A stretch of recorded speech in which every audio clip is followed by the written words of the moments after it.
Hello friends, today we'll be talking about low birth weight babies. 30% of the babies born in India are low birth weight.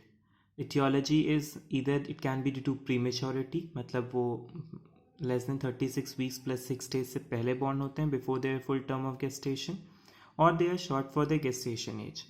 Short for gestation age आपको पता चलता है when you draw an IUGR graph, intrauterine growth chart. जब आप draw करते हैं तो उसमें अगर कोई चाइल्ड 10th परसेंटाइल से नीचे फॉल करता है तो हम उससे शॉर्ट फॉर गेस्टेशन एज कहते हैं. Now there are certain issues with the low birth weight babies.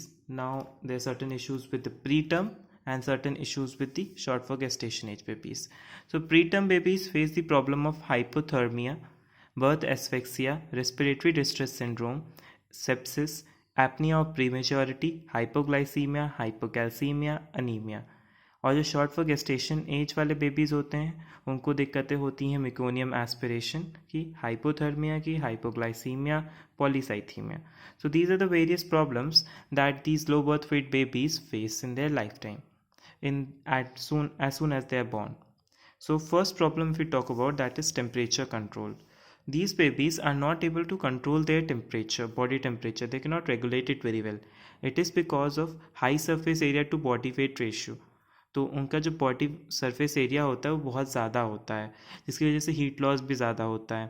उनके अंदर ग्लाइकोजन स्टोर्स भी कम होते हैं and they also have low subcutaneous fat, so they can not maintain their body temperature and they thus become prone to hypothermia. तो उसका management हम कैसे करते हैं? उसके लिए हम frequent monitoring and education of the parents करते हैं. पेरेंट्स को बताते हैं कैसे बच्चे को वार्म रखा जाए, कैसे वार्म चेन मेंटेन की जाए. वार्म चेन इंक्लूड्स ऑल दो steps which help in keeping the baby warm. And then you have to provide the kangaroo mother care. You can look into my video on kangaroo mother care. There I have discussed about this KMC in great detail. Now the second problem these babies face is of resuscitation. Resuscitation means to increase their survival chances, and that becomes difficult because of the compromised intrauterine environment with higher chances of perinatal asphyxia. These preterm babies also have premature lungs and therefore it becomes difficult to ventilate them. Then these have immature blood vessels in the brain which are more prone to hemorrhage. They have thin skin and large surface area which leads to rapid heat loss. And there is again an increased risk of hypovolemic shock because they have small blood volume. So how do we manage these children? These are managed by adequate preparation for higher need of resuscitation. Gentle resuscitation using small bags for positive pressure ventilation is used, and then we have to also avoid the hypothermia using the warm chain or the KMC, that is kangaroo mother care. The other problem is infections. So these babies have got an immature defense system which leads to various kinds of infections, and therefore the management is strict adherence to asepsis and hand hygiene, minimal handling of these babies, high index of suspicion of the sepsis, and decreasing the exposure to any kind of infectious agent.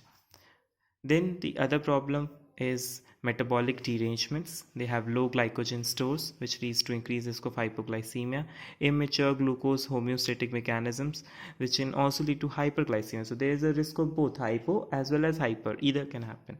Then they have also a risk of early onset hypocalcemia within 3 days of life, usually which is asymptomatic and is detected on investigations. And they also have chance of late onset hypocalcemia, which presents as classical neonatal tetany, jitteriness and seizures. So the next problem is fluid and electrolyte management. The daily fluid requirement during the first week of life in ml per kg per day is as such.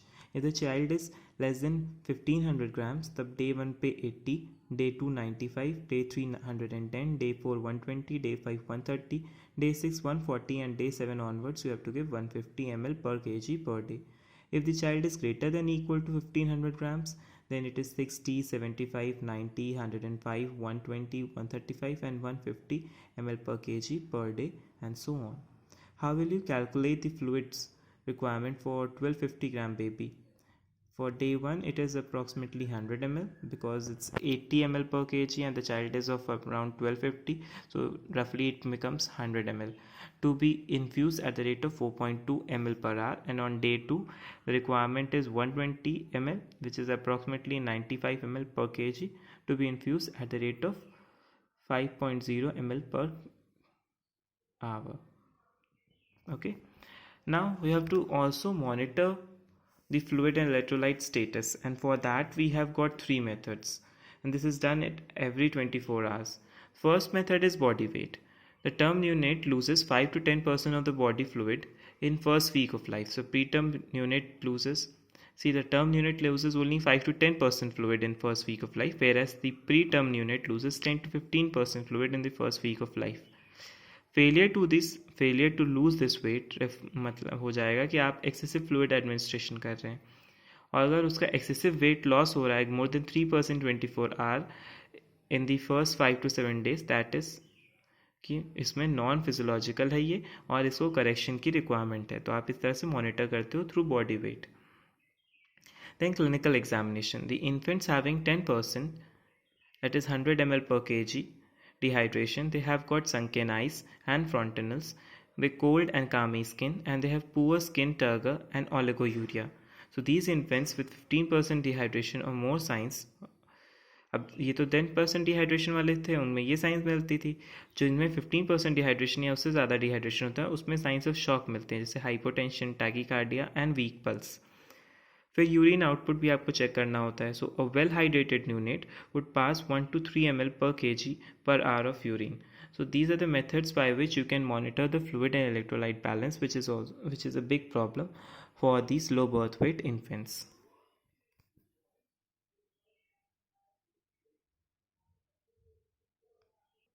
Now the next problem and very important thing is feeding of these low birth weight babies.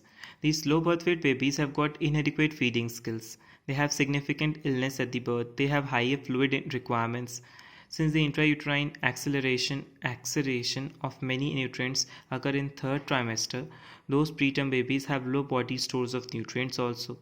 तो इनके क्योंकि third trimester में सारे nutrient supply मिलती है बच्चे को, और ये पहले ही पैदा हो जाते हैं, प्रीटर्म होते हैं ये, तो इनमें ही न्यूट्रिएंट्स की रिक्वायरमेंट भी बहुत ज़्यादा होती है, तो वो भी इनको हमें प्रोवाइड करना होता है. And they also have got gut immaturity which leads to feed intolerance. So now we'll see the choosing the initial methods of feeding, कि हम शुरुआत में बच्चे को किस तरह से फीड करें, उसका ये फ्लो चार्ट है. अगर बच्चा हमारा 34 वीक से ज़्यादा का है तो हम इनिशिएट कर देंगे डायरेक्ट ब्रेस्ट फीडिंग को. अब नोटिस क्या करेंगे, हम नोटिस करेंगे कि positioning and attachment are good and able to suck effectively and long enough for 10 to 15 minutes. तो if the baby is able to do these both things, then continue to breastfeed, or if it is not, then you have to start feeding by spoon or paladi. Paladi is a katori like of vessel, so by which you can feed the child. And it अगर और ये method हम तब भी use करते हैं जब baby is of 32 to 34 weeks also born. ठीक है, अब इसमें भी हम ऑब्जर्व करते हैं if able to accept the adequate amount, अगर एडिक्वेट अमाउंट ऑफ मिल्क उसको मिल पा रहा है तब तो ठीक है, अगर नहीं मिल पा रहा है तो फिर, और नहीं मिल पा रहा है और साथ ही या फिर बच्चा 28 to 31 वीक्स का है, तो हम ओरोगैस्ट्रिक ट्यूब या फिर नेज़ोगैस्ट्रिक ट्यूब से फीडिंग कराना प्रेफर करते हैं. तो अब उसमें भी हम देखते हैं कि वॉमिटिंग या एब्डोमिनल डिस्टेंशन तो नहीं हो रहा है. अगर हो रहा होता है तो हम गैस्ट्रिक ट्यूब फीडिंग, अगर नहीं हो रहा होता है तो हम गैस्ट्रिक ट्यूब फीडिंग करते रहते हैं. और अगर होता है वॉमिटिंग या फिर एब्डोमिनल डिस्टेंशन, और या फिर बेबी आपका लेस देन 28 वीक्स का है, तब हम आईवी फ्लूइड स्टार्ट कर देते हैं. So this is a flow chart showing how we can decide the method of feeding these low birth weight babies. Now we shall see the maturation of the oral feeding skills. तो जब आपकी gestation age less than 28 weeks होगी तो there will be inadequate suckling efforts, there will be lack of propulsive gut motility. जब 28 to 31 weeks होगा तो sucking bursts develop and lack of coordination, but there is still lack of coordination between swallowing and breathing. जब 32 to 34 weeks का होता है तो there is slight mature sucking pattern and there is a coordination between breathing and sucking begins. If the child is greater than 34 weeks, then the mature sucking pattern begins. Now, what should be the choice of milk when you do the feeding of these low birth weight babies? That should be breast milk, that is best. Or if this child is sick, then you have to give IV fluid. Even when you feed by Katori or Paladai, you have to use the breast milk, expressed breast milk. How much to feed? You have to feed 20 ml to preterm baby and 30 ml to term baby, because the stomach capacity is 2% of the body weight. Okay, and then you have to see for nutritional supplementation also, because these children have got low supplements in their body. So calcium you have to supply 120 mg per kg per day. Iron after 6 weeks of age you have to give 2 to 3 mg per kg per day up to 1 year. Folic acid 50 microgram per kg per day until 40 weeks of the corrected age. Similarly, zinc also 0.5 mg per day up to 40 weeks of corrected age. And vitamin D you have to give for 400 IU per day up to 1 year. If there is feed intolerance, you have to suspect it. आपको feed intolerance तब suspect होगा जब there is vomiting persisting for a long period of time, and you have to use the nasogastric tube which is filled of 25% of the previous food. तब आप देखोगे कि उसको feed intolerance है, and then you have to do adequate monitoring and treat. The next problem of these preterm or small for gestation age babies or rather low birth weight babies is growth monitoring. इनकी growth ढंग से इसलिए नहीं हो पाती, there is inadequate weight gain which is due to incorrect feeding techniques, increased risk of infections or improper or no nutritional supplements.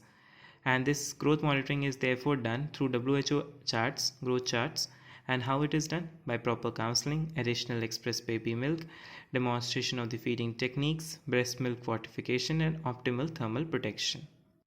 Thank you, friends.